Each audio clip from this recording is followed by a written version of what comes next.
নমস্কার, আমি সৌমিত্র পাল, আলমগিরি গ্রাম্য পাঠশালার ইংরেজি শিক্ষক। আজকে প্রিয় ছাত্রছাত্রী, তোমাদের অন্যান্য বারের মতোই এবারও অনলাইন গ্রামার ক্লাস নিয়ে তোমাদের সামনে উপস্থিত হয়েছি। আজকে তোমাদের সামনে গ্রামারের যে গুরুত্বপূর্ণ বিষয়টি নিয়ে আমি আলোচনা রাখবো সেটা হচ্ছে change of speech. Change of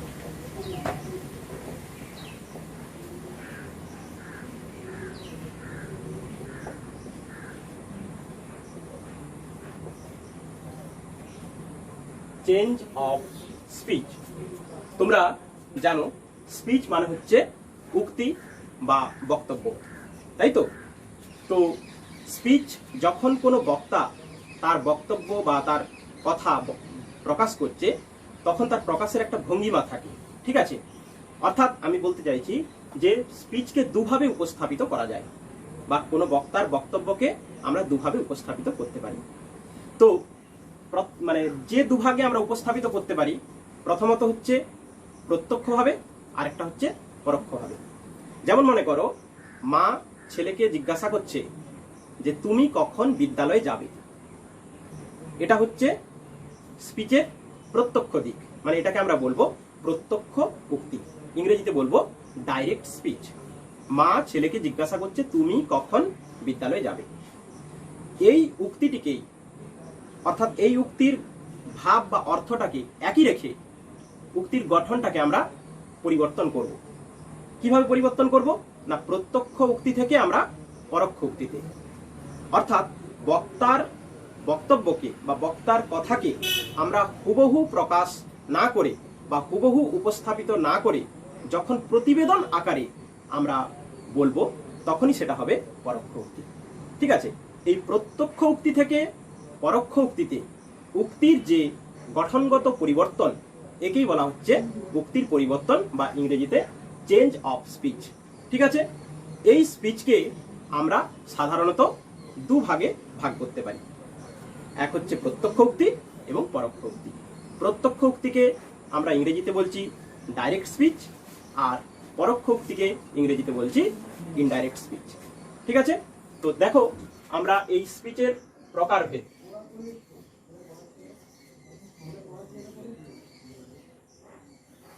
স্পিচকে আমরা দুভাগে ভাগ করছি। এক হচ্ছে ডাইরেক্ট স্পিচ,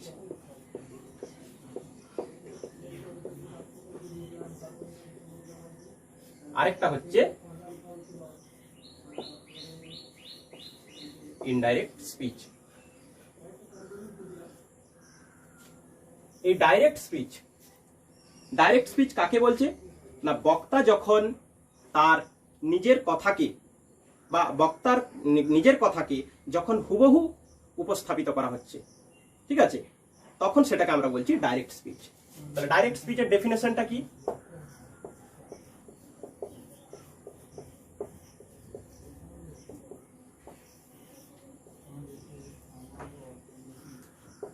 বক্তার উক্তিকে যখন হুবহু একই রকম ভাবে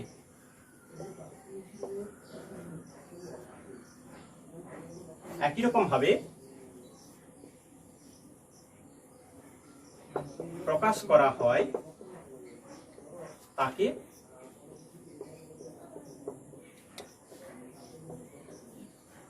ডাইরেক্ট স্পিচ বা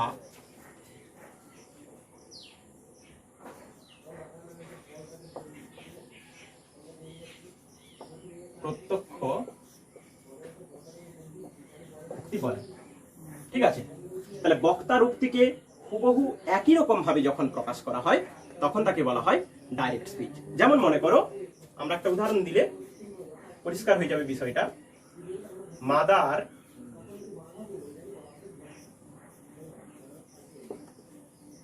said to the child,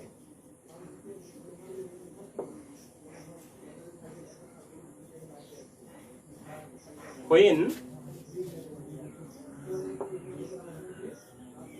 will you go to school? দেখো, মা ছেলেকে বলছে কখন তুমি বিদ্যালয়ে যাবে। তাহলে এটা হচ্ছে মায়ের উক্তি। মা ছেলেকে যেটা বলছে, মায়ের উক্তিটাকে আমরা ডবল কোটেশনের মধ্যে রাখছি। কেমন? মা যে উক্তিটা বলছে, অর্থাৎ মায়ের এই স্পিচটা হচ্ছে ডাইরেক্ট স্পিচ। এই ডাইরেক্ট স্পিচটাকে প্রকাশ করছে যে ভার্ব, সেই ভার্বটাকে আমরা বলছি রিপোর্টিং ভার্ব। কি বলছি? Reporting verb.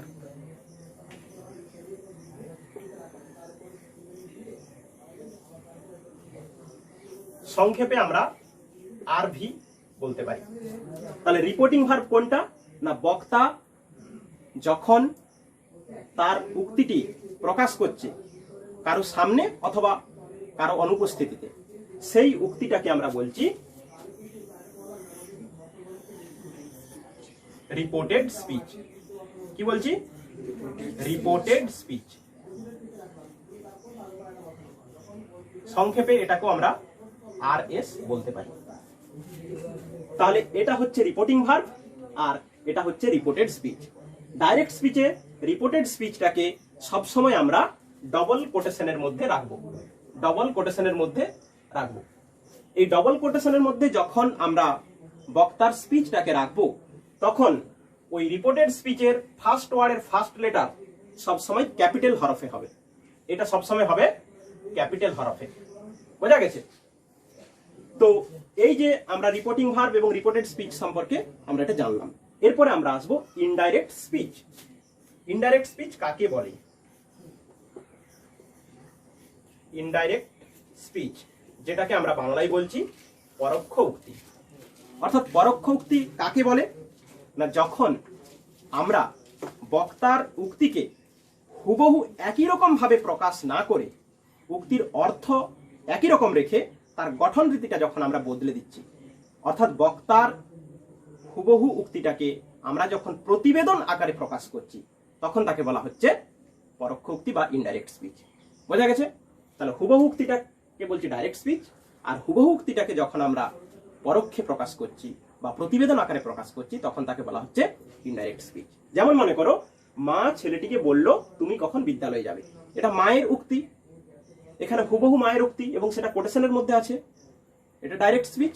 এবং এটাকে যখন আমরা মায়ের উক্তিটার অর্থটাকে একই রকম রেখে যখন গঠন রীতিটাকে, বাক্যের গঠন রীতি বা মায়ের উক্তির যে গঠন রীতিটাকে আমরা যখন প্রতিবেদন আকারে বলবো, তখন সেটা হয়ে যাবে পরোক্ষ উক্তি। কিভাবে হবে? যেমন মা ছেলেকে বলছে সে কখন বিদ্যালয়ে যাবে। সে কখন বিদ্যালয়ে যাবে, তখন কিন্তু তুমি কখন বলছি না। কেমন? তাহলে এটা হচ্ছে ইনডাইরেক্ট স্পিচ। তাহলে বক্তার উক্তিকে হুবহু যখন প্রকাশ না করে, বক্তার উক্তিকে হুবহু প্রকাশ না করে যখন প্রতিবেদন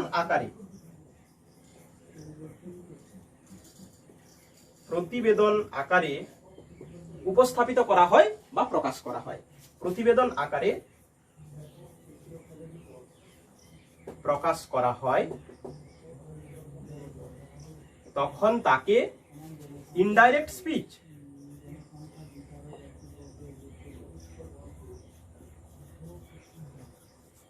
বা